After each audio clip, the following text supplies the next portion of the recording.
Allies exam पाठशाला में आपका स्वागत है। मैं हूं आपका अली भाई और अलीज एग्जाम पाठशाला में आपका स्वागत है। तो चलिए बिना देर किए इसे विस्तार से समझते हैं। स्लाइड दर स्लाइड चलते हैं। स्लाइड 2 का जिक्र करते हैं सबसे पहले। इसमें MCQ 1 और 2 बहुत ही कंफ्यूज करने वाले हैं। एक शब्द है तरणी, जिसमें ण पर बड़ी की मात्रा है, और दूसरा है तरुणी, जिसमें छोटी की मात्रा है। हाँ, ये अक्सर एग्जाम में आता है और यहीं पर हमारी वो पहली ट्रिक काम आती है। इसी विजुअलाइज करने की कोशिश कीजिए। मतलब इमेज बनाकर। हाँ, अब देखिए एक नाव या नौका साइज में कितनी विशाल होती है ना? हाँ, बहुत बड़ी होती है। तो जो चीज भौतिक रूप से बड़ी है उसके लिए व्याकरण में भी बड़ी मात्रा का उपयोग किया गया है। यानी बड़ी की मात्रा वाला तरणी असल में नाव का पर्यायवाची है। अरे वाह, ये तो बहुत ही गजब का लॉजिक है। तो इसके बाकी शब्द हो गए नौका, तरी और डोंगा। सही कहा। और वहीं दूसरी तरफ सूरज की एक किरण को देखिए। वो कितनी पतली, कितनी बारीक होती है। एक छोटी सी दरार से भी अंदर आ जाती है। अच्छा, तो छोटी चीज के लिए छोटी ई की मात्रा। बिल्कुल। इसलिए छोटी ई की मात्रा वाला तरुणी सूर्य की किरण का पर्यायवाची है। ये तो एकदम दिमाग में छप गया। फिजिकल साइज को मात्राओं से जोड़ दिया। बड़ी नाव के लिए बड़ी मात्रा और छोटी किरण के लिए छोटी मात्रा। इसी स्लाइड में एक शब्द तरुणी भी है। हाँ, तरुणी का अर्थ युवती होता है। इसमें अक्सर लोग कंफ्यूज हो जाते हैं। और चूंकि बात सूर्य की किरण की चल रही है, तो सूर्य के जो अन्य पर्यायवाची यहाँ दिए हैं वो भी बड़ी दिलचस्प हैं। जैसे रवि, भानु, दिनकर, दिवाकर, भास्कर, प्रभाकर। यहाँ तक तो ठीक है, लेकिन पतंग, आदित्य, अर्क, कमल बंधु, हंस और दिनमणि, इनमें कमल बंधु थोड़ा अलग लग रहा है। इसका भी एक लॉजिक है। कमल बंधु मतलब कमल का मित्र या भाई। कमल का फूल सूरज की रोशनी पाकर ही तो खिलता है ना? हाँ, बिल्कुल। इसीलिए सूर्य को कमल का बंधु कहा गया है। क्या बात है। चलिए अब स्लाइड 3 पर आते हैं। यहाँ जल का फॉर्मूला दिया है, यानी एक शब्द से अनेक शब्द कैसे बनाएं। जल के बेसिक शब्द तो सबको पता है। उदक, अंबु, नीर, तोए, वारी, सलिल, पया। लेकिन इसमें जो MCQ 3 और 9 है वो एक अलर्ट दे रहे हैं। हाँ, MCQ में रौप्य देकर पूछा गया है कि क्या ये जल है, और बहुत लोग इसे जल टिक कर देते हैं। जबकि रौप्य असल में चांदी का पर्यायवाची है। जल का सही शब्द वारी है। और अगर आपको जल के पर्यायवाची याद है तो समझिए आपने पूरा एक गणित सीख लिया। वो सफिक्स या प्रत्यय वाला गणित ना। हाँ, देखिए जल के किसी भी पर्यायवाची के अंत में अगर आप द या धर जोड़ दें तो वो बादल बन जाता है। द मतलब देने वाला और धर मतलब धरने वाला। एकदम सही। पानी कौन देता है? बादल। तो MCQ 8 का जो उत्तर है अम्बुद, वो अंबु प्लस द से बना है। इसी तरह नीरद, नीरधर, वारेद, जलद, पयोधर और जिमूत। अच्छा, एक सेकंड। यहाँ MCQ 10 में एक अलर्ट है। वारिज को लोग बादल समझ लेते हैं। हाँ, क्योंकि उन्हें लगता है कि वारी दिख गया तो बस बादल होगा। लेकिन ज प्रत्यय का मतलब होता है जल से जन्मा हुआ। और पानी में जन्म लेता है कमल। बिल्कुल। तो नीरज, वारिज, जलज, अंबुज ये सब कमल हो गए। और अगर जल के शब्दों के साथ धी जोड़ दें तो? धी का मतलब होता है बहुत बड़ा भंडार या खजाना। पानी का सबसे बड़ा भंडार कहाँ है? समुद्र में। बस, तो नीरधी, वारिधी, अंबुधी, जलधी ये सब समुद्र के पर्यायवाची हो गए। अगर हम इसे व्यापक संदर्भ से जोड़े ना तो ये रटने के बजाय शब्दों के विज्ञान को समझने का सबसे बेहतरीन तरीका है। सच में, एक तीर से 3 निशाने लग गए। चलिए अब स्लाइड 4 की तरफ बढ़ते हैं, जहां दुख, पर्वत और बिजली के रूपों पर बात की गई है। MCQ 5 पूछता है कि दुख का पर्यायवाची कौन सा नहीं है, और ऑप्शन में मोक्ष दिया है। अब मोक्ष सुनकर लगता है कि कोई भारी भरकम शब्द है, तो शायद यही दुख होगा। और MCQ 13 जो पर्वत पर है, उसमें फोकस शब्द है अद्री या आद्री। हाँ, आद्री का अर्थ पर्वत होता है। जैसे हिमाद्री शब्द आपने सुना होगा, हिम धारने वाला पर्वत। इसके अन्य शब्द तुंग, शैल, नग और भूधर हैं। नग मतलब जो गमन ना करे, जो हिले नहीं। सही कहा। और इसी स्लाइड पर MCQ 14 है जो बिजली के बारे में पूछता है। इसमें एक प्रोटिप वाला शब्द है क्षणाप्रभा। क्षणाप्रभा यानी जो एक क्षण के लिए प्रभा या चमक बिखेरे। बिल्कुल, जो पल भर में चमक कर गायब हो जाए। इसके अलावा विद्युत, चपला, चंचला, सौदामिनी, तड़ित और दामिनी भी बिजली के ही नाम हैं। चपला और चंचला शायद इसलिए क्योंकि बिजली एक जगह टिकती नहीं है। हाँ, वो हमेशा चंचल रहती है। अब आते हैं स्लाइड 5 पर, जहां पौराणिक और पारिवारिक रिश्तों की बात है। पुत्री और यमुना। MCQ 12 पूछता है कि पुत्री का सही पर्यायवाची क्या है, और उत्तर है आत्मजा। यहाँ एक बहुत अच्छी प्रोकिप है। जहां भी आपको जा या सूता लगा दिखे, समझ जाइए कि वो बेटियों के लिए इस्तेमाल हो रहा है। जैसे तनुजा या नंदिनी। हाँ, लेकिन ध्यान रहे कि सुधा और इंद्रा जैसे शब्दों में कंफ्यूज नहीं होना है। सुधा का मतलब अमृत होता है और इंद्रा का मतलब शक्तिशाली। अच्छा, यहां बात सच में बहुत दिलचस्प हो जाती है। MCQ 15 पूछता है कि कालिंदी और अर्कजा किसके पर्यायवाची हैं, और उत्तर है यमुना। मतलब एक नदी को पुत्री कैसे कहा जा सकता है? इसके पीछे का तर्क बहुत ही सुंदर है।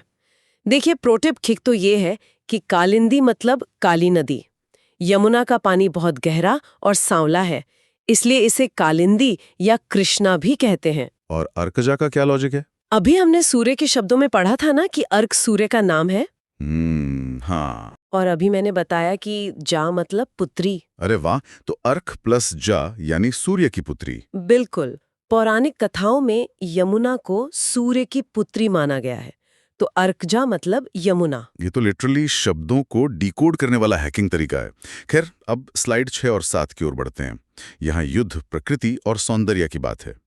MCQ 16 है कि धनुष का पर्यायवाची कौन सा नहीं है, और इसमें विशिक ऑप्शन है जो अक्सर फंसाता है। हाँ, क्योंकि विशिक असल में बाण या तीर का पर्यायवाची है, धनुष का नहीं। अच्छा। तो धनुष के असली शब्द कोदंड, चाप और सारंग हो गए। इसी तरह MCQ 17 में पूछा है कि बसंत का पर्यायवाची कौन सा नहीं है, और ऑप्शन में कलानाथ है। अब कलानाथ तो 16 कलाओं वाले चंद्रमा का पर्यायवाची है ना? हाँ, बिल्कुल। तो बसंत के असली पर्यायवाची हुए ऋतुराज, मधुमास और कुसुमाकर। फिर MCQ 18 आता है अर्जुन के बारे में। अर्जुन का पर्यायवाची नहीं है पूछा है, और सूतपुत्र दिया है। सूतपुत्र तो कर्ण को कहते थे। अर्जुन के जो सही पर्यायवाची है वो है गुडाकेश, कौंतेय और सव्यसाची। सव्यसाची मतलब जो दोनों हाथों से तीर चला सके। गजब। अब स्लाइड 7 की बात करें तो यहाँ MCQ 19 में स्त्री के शब्द बताए गए हैं। हाँ, स्त्री के पर्यायवाची में ललना, कांता, अंगना, कामिनी, वनिता और प्रमदा आते हैं। फिर MCQ 20 बहुत ही ट्रिकी है। इसमें क्रमशः पार्वती, पुत्र और पृथ्वी के पर्यायवाची पूछे हैं। यहाँ एलिमिनेशन लॉजिक लगाना चाहिए। देखिए, शिवा या उमा पार्वती के लिए है, सुत पुत्र के लिए और वसुधा पृथ्वी के लिए। अगर ऑप्शन में सुधा है तो वो कट जाएगा क्योंकि वो अमृत है। बिल्कुल। और सुमन है तो वो पुष्प है, तो वो भी कट जाएगा। सही क्रमशः उत्तर होगा रुद्राणी, नंदन और अवनी। बेहतरीन। इसी स्लाइड पर MCQ 21 भी है, सुबह के बारे में। भोर, विहान और निशांत किसके पर्यायवाची हैं? ये प्रभात के पर्यायवाची हैं। निशांत का लॉजिक देखिए, निशा मतलब रात और अंत मतलब खत्म होना, तो जहां रात खत्म हो वो सुबह है। इसके अन्य शब्द उषाकाल और दिनमुख हैं। अब स्लाइड 8 पर आते हैं। यहाँ बात हो रही है रक्त, कामदेव और ओज की। MCQ 22 पूछता है कि रक्त का समानार्थी नहीं है, और उत्तर है रिपु। रिपु तो शत्रु होता है। रक्त का एक बहुत ही शानदार प्रो टिप वाला शब्द है शोणित। शोणित, इसका क्या मतलब हुआ? जब इंसान के शरीर में खून का प्रवाह तेज होता है तो चेहरा सोने की तरह दमकने लगता है। इसी लालिमा और चमक के कारण रक्त को शोणित कहा गया है। वैसे लहू और रुधिर तो इसके आम नाम हैं। हाँ, MCQ 23 और 24 कामदेव पर हैं। रतिपति, पंचशर, अतनु और मनसिज। हाँ, रति जो है वो श्रृंगार रस की देवी हैं, तो उनके पति रतिपति। पंचशर मतलब 5 बाणों वाले, और मनसिज या मनोज का मतलब है जो मन में जन्म ले। और MCQ 36 में ओज का सही पर्यायवाची पूछा है, ओजस्वी वाला ओज। बिल्कुल, ओज का उत्तर है दीप्ति या वैभव। अक्सर लोग क्षुद्रता से कंफ्यूज होते हैं, लेकिन क्षुद्रता का अर्थ तो नीचता या छोटापन होता है। हाँ, ओज तो चेहरे का तेज, ऐश्वर्य या चमक होती है। चलिए अब स्लाइड 9 की ओर बढ़ते हैं, जो मुझे सबसे मजेदार लगी। जीव जंतु और उनके अनूठे नाम। MCQ 11 पक्षी के बारे में है, जिसका उत्तर विहंग है। लेकिन इसमें जो प्रो टिप है वो है शकुनी शब्द। हाँ, शकुनी सुनते ही तो महाभारत वाले मामा शकुनी याद आते हैं। ये पक्षी कैसे हो गया? पुराने जमाने में पक्षियों के उड़ने से शकुन अपशकुन देखा जाता था ना, इसलिए पक्षी को शकुनी कहा जाता था। आप इसे ऐसे याद रख सकते हैं कि मामा शकुनी ने भी महाभारत में आग लगाई और उड़ गए। अरे बाप रे, ये तो एकदम परफेक्ट है। इसके अन्य नाम पखेरु, द्विज और खग है।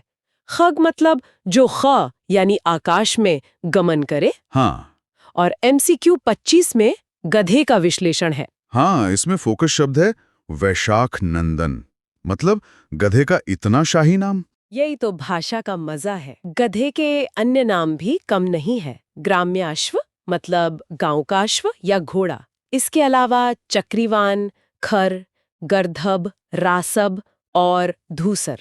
धूसर तो शायद उसके मटमैले रंग की वजह से कहते हैं ना। बिल्कुल। और फिर MCQ 26 में शार्दूल और मतंग का अर्थ शेर और हाथी बताया गया है। हाँ, शेर को हरी, केसरी, मृगराज और वनराज भी कहते हैं। मृगराज मतलब हिरणों का राजा और हाथी को हस्ती, कुंजर और दंती कहते हैं।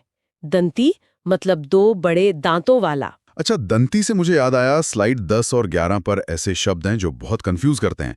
अनेकार्थी और समश्रुति भिन्नार्थक शब्द। ये परीक्षा का सबसे खतरनाक हिस्सा होता है। जैसे स्लाइड 10 पर अनेकार्थी शब्द सारंग का नियम बताया है MCQ 27 में। हाँ, सारंग बहुत जगह इस्तेमाल होता है। ये मोर भी है, हिरण भी है और सांप भी है, लेकिन ध्यान रहे ये आकाश नहीं है। फिर MCQ 28 पूछता है कि सोना का समानार्थी कौन सा नहीं है, और इसमें अर्क फंसाता है। क्योंकि अर्क तो सूर्य है, जो हमने अर्कजा वाले नियम में समझा था।